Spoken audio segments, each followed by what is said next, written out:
#SSC railway student.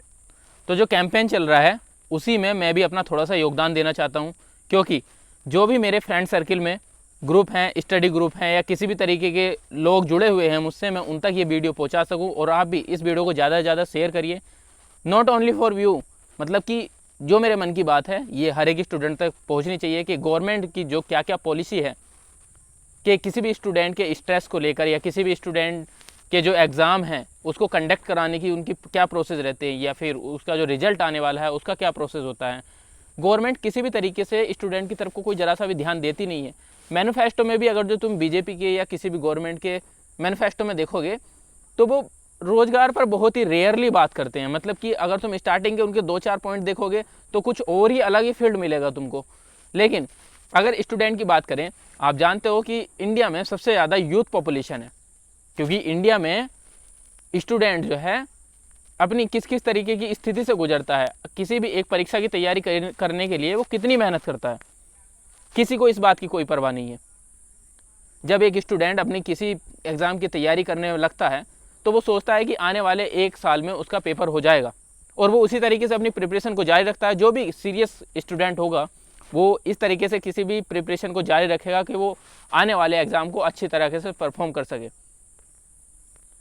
पर NTPC, RRB और group D जैसे एग्ज़ाम सारे मनोबल को चूर चूर कर देते हैं। जो गवर्नमेंट है कितना प्राइवेटाइजेशन कर रही है और एग्ज़ाम को लेकर के कितनी ही ढील बरत रही है वो सभी स्टूडेंट जानते हैं। तो जो टीचर्स लोग हैं वो इस कैंपेन को चला रहे हैं, एसएससी रेलवे स्टूडेंट। तो इसमें क्या है, मीडिया की तो बस बात करो ही मत। मीडिया क्या करती है, इससे पहले भी मैं एक वीडियो बना चुका हूँ मीडिया पे, मीडिया किस तरीके की न्यूज़ पब्लिश करती है। इससे पहले अभी जब अमिताभ बच्चन जी को कोरोना पॉजिटिव हुआ था तो उस टाइम पे सारे मीडिया चैनल सिर्फ और सिर्फ एक ही न्यूज़ दिखा रहे थे कि अमिताभ बच्चन जी अपने घर से किस टाइम बाहर निकले। मतलब उनकी डेली रूटीन की एक्टिविटी वो अपने एक ऑफिशियल न्यूज़ चैनल पर दिखा रहे हैं, जो कि जाना माना न्यूज़ चैनल है। आज तक, एबीपी, न्यूज़ 24, रिपब्लिक टीवी, ये सब सिर्फ और सिर्फ वही चीज़ें दिखा रहे हैं, अननेसेसरी चीज़ें जिनका कोई यूज़ ही नहीं है। आज से जब 1 साल पहले 370 हटी थी तो उस टाइम पे गवर्नमेंट के पास कोई मुद्दा नहीं बचा था कि वो किस तरीके से किसी भी जो अपनी जनता है उसको किस तरीके से गुमराह करे। लेकिन उसी टाइम पे उन्होंने जो है एनआरसी की बात छोड़ी, तो एनआरसी में लोग इतने बिगड़ गए, इतना विद्रोह हुआ कि उन्हें कुछ और चीज़ें सूझी ही नहीं, और सभी लोग मिलकर के सिर्फ और सिर्फ एक ही बातों पर डिस्कस करने लगे कि एनआरसी लागू होनी चाहिए या नहीं लागू होनी चाहिए, सीए क्या है।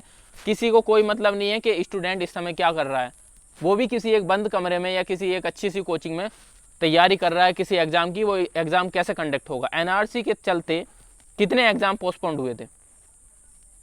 हाई स्कूल और 12th का सीबीएसई एग्ज़ाम कंडक्ट कराई थी, वो सारे एग्ज़ाम पोस्टपोन्ड हुए थे। उसके बाद कोविड-19 आ गया, और कोविड-19 से बड़ा एक्सक्यूज़ मैं नहीं समझता कि गवर्नमेंट और कोई सा दे सकती है कि जी कोविड-19 फैल रहा है और इस टाइम पर हम कोई भी एग्ज़ाम कंडक्ट कराने में समर्थ नहीं है। तो ये सिर्फ और सिर्फ सबसे बड़ा एक्सक्यूज़ है गवर्नमेंट के पास कि कोविड-19 के चलते हम कोई एग्ज़ाम कंडक्ट नहीं करा सकते। अब सपोज़ करो, मान लिया एक स्टूडेंट है, उसने 2018 में अपना एक फॉर्म भरा एनटीपीसी का कि वो रेलवे की तैयारी करेगा और रेलवे में एक अच्छी सी जॉब ले लेगा।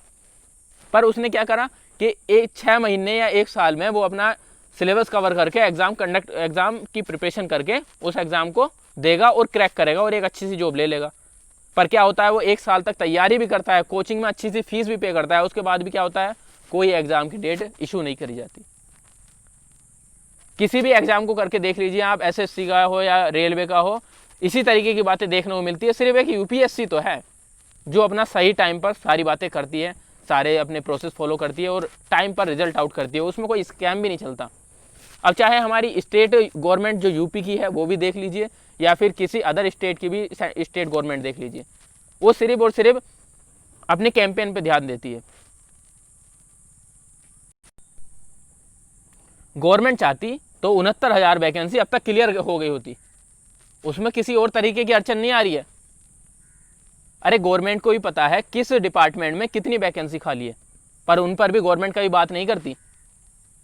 हमारा सिर्फ और सिर्फ गवर्नमेंट से ये मानना है कि सही टाइम पर वो नोटिफिकेशन जारी करे और एक निश्चित समय में निश्चित समय का मतलब ये नहीं कि आप 2-3 साल तक किसी भी एग्जाम को खींच रहे हो। आपको एग्जाम कंडक्ट कराना है 1 साल में, तो सही टाइम पर उसकी नोटिफिकेशन जारी करो और सही टाइम पर उसका एग्जाम कंडक्ट कराओ विदाउट किसी स्कैम के। और ऐसा आज तक कोई सा एग्जाम नहीं हुआ जो स्टेट गवर्नमेंट यूपी की खासकर मैं बात कर रहा हूं कि उसने कोई किसी एग्जाम में स्कैम ना हुआ हो। तरह तरह के स्कैम चल रहे हैं, किसी भी सेंट्रल गवर्नमेंट का एग्जाम हो या फिर किसी भी तरीके का एग्जाम हो। अब कोविड-19 चल रहा है तो कोई भी गवर्नमेंट या कोई भी पॉलिटिशियन सिर्फ हाथ उठा कर कह देगा जी हम इस समय गवर्नमेंट एग्जाम कंडक्ट नहीं करा सकती, कोई कोविड-19 चल रहा है, और वो स्प्रेड कर देगा, मतलब वायरस फैल जाएगा। पर ऐसे टाइम में एसएससी अपना रिजल्ट तो जारी कर सकती है, रेलवे हो या कोई सा भी डिपार्टमेंट हो रिजल्ट तो जारी कर सकती है, मानते हैं पिछले 6 महीने से। और हाँ, जब ये वायरस इटली और चाइना जैसे देश में फैला हुआ था, मेरे दिमाग में उसी टाइम पे बात आई थी, बी ऑनेस्टली मेरे दिमाग में ये बात आई थी कि जब भी इंडिया में 2-4 केसेस निकलने स्टार्ट हो गए और ये अच्छी तरीके से फैलना स्टार्ट हो गया तो गवर्नमेंट के पास इससे बड़ा एक्सक्यूज़ और बन ही नहीं सकता। गवर्नमेंट सबसे बड़ा एक्सक्यूज़ देगी कि कोविड-19 का, कि कोविड-19 चल रहा है, इस समय हम कोई सा भी एग्ज़ाम कंडक्ट नहीं करा सकते। अरे एसएससी का रिजल्ट तो जारी कर सकते हो, उनकी ज्वाइनिंग लेटर तो दे सकते हो जिनका ज्वाइनिंग हो चुकी है। लोको पायलट की कब का एग्जाम कंडक्ट करा करके उन्होंने रिजल्ट भी डिक्लेयर कर दिया, फाइनल मेरिट लिस्ट, और लोगों के पास उनका ज्वाइनिंग लेटर भी पहुंच गया, लेकिन उनकी ज्वाइनिंग नहीं हो रही है, ट्रेनिंग नहीं हो रही है। अरे कैसे कैसे स्कीम देखोगे आप लोग, एकदम बेकार घटिया गवर्नमेंट है, चाहे सेंट्रल गवर्नमेंट की बात करो या स्टेट गवर्नमेंट की बात करो। और अगर कोई सवाल जवाब करता है तो सिर्फ और सिर्फ उसको एंटी इंडियन बता दिया जाएगा। अरे बताता है तो बताने दो, लेकिन जो सच्चाई है उसको तो कबूल करो। तरह तरीके की पॉलिसी लाते हो, उसको अप्लाई कर देते हो ऑन द स्पॉट, नहीं जानते कि उसका परिणाम क्या होगा। नोटबंदी है, 2016 में जैसे ही नोटबंदी हुई तुरंत रात के 8 बजे अनाउंस कर दिया जी 1000 के और 500 के नोट नहीं चलेंगे। और उसके आगे आने वाले दिनों में क्या हुआ कि 50 दिन दे दीजिए मुझे, 50 दिन में आप लोगों को 15-15 लाख रुपए मिलेंगे, 50 दिन की मुसीबत उठा लीजिए, उसके बाद आराम ही आराम है, बहुत सारा ब्लैक मनी आएगा। कोई हिसाब दिया है, कोई हिसाब दिया है, पब्लिश किया है कि कितना पैसा ब्लैक मनी का आया था और कहाँ उसको रखा गया है या किस तरीके से उसको मैनेज किया गया है, उस चीज़ का कोई हिसाब है नहीं है। उसके बाद जैसे ही कोविड-19 आया, 5000 केस भी नहीं हुए थे और लॉकडाउन पूरे देश में लग गया। पूरे देश में लॉकडाउन लगने के बाद उन्होंने 5000 केस उस पर लगा दिया और सारे कामकाज बंद हो गए, रेलवे उर्वे सब स्टॉप हो गए। आम आदमी अपने घर से बाहर जाता है कि 300 रुपये की मजदूरी करे। जो बिहार से लोग आते हैं वो अपनी 300 रुपये की मजदूरी के लिए ही दूसरे स्टेट में जाकर के काम करते हैं। और किस लिए काम करते हैं वो? ताकि वो अपने बच्चों का पेट भर सके। लेकिन उन्हें भी अगर टाइम पर आप लोग पैसे नहीं दे पा रहे हो या उससे संभव हेल्प नहीं दे पा रहे हो, अरे वो घर जाने के लिए कितने परेशान थे वो लोग ही जानते हैं। किस तरीके से गवर्नमेंट ने हेल्प की है? कोई हेल्प नहीं की। किसी भी तरीके का गवर्नमेंट का डिसीजन होता है उसमें सिर्फ और सिर्फ पिसता है तो आम आदमी, एक कॉमन स्टूडेंट। एक स्टूडेंट कितने स्ट्रेस में रह करके कोई भी किसी भी एग्जाम की तैयारी करता है कोई नहीं जानता, और खासकर सरकार तो कुछ नहीं जानती है। बच्चा घर से बाहर रहेगा और कहेगा कि हाँ मैं ठीक हूँ, पर उसे पता है कि वो कितना ठीक है। अपने मम्मी पापा से बात करेगा कि हाँ मम्मी पापा कोई आने वाले 1 साल में एग्ज़ाम हो जाएगा, मेरी तैयारी बढ़िया से है, मैं एग्ज़ाम दूंगा और एक नौकरी लेके घर आऊँगा। पर क्या होता है, गवर्नमेंट सारे के सारी, अरे बहुत सारे मोटिवेटर ये स्पीच देते हैं ना कि luck has to come, luck आपके पास आएगा चल के, मेहनत करो सफलता जरूर आएगी आपके पास में। ऐसे में कौन बच्चा मेहनत करना चाहेगा? किस चीज़ को देख करके? जब अवसर नहीं मिलेगा, जो सफल लोग हैं उनको अवसर मिला तभी तो उन्होंने सफलता हासिल की। पर हमारी तो सारी मेहनत सिर्फ और सिर्फ अवसर पर डिपेंड होती है, और जब अवसर ही नहीं मिलेगा तो वो जितनी भी मेहनत करी हुई होगी सारी की सारी नगण्य है, उसका कोई महत्व नहीं रह जाता। अब इस समय जो सीबीआई केस को लेकर के चल रही है बात, कि सुशांत सिंह राजपूत का जो केस सीबीआई हैंडल कर रही है, उसकी पल पल की अपडेट दे रहे हैं। कोचिंग संस्थान और स्कूल और कॉलेजेस सब चीज़ बंद है, ऐसे में पता करा है किसी ने कि जो सबसे ज़्यादा इंडियन की पॉपुलेशन है, इंडिया की जो पॉपुलेशन है सबसे ज़्यादा यूथ, वो इस समय किस परेशानियों से जूझ रहा है। बेरोजगार युवा किस किस तरीके से हैरेसमेंट या किस किस तरीके से तानों से जूझ रहा है, मतलब कि उसके आस पड़ोस के लोग या उसके घर वाले या फिर उसके अपनी मेंटल हेल्थ क्या है। अब कैसा है युवा, कुछ खबर नहीं, क्या चल रहा है उसके दिमाग में किसी को कुछ खबर नहीं।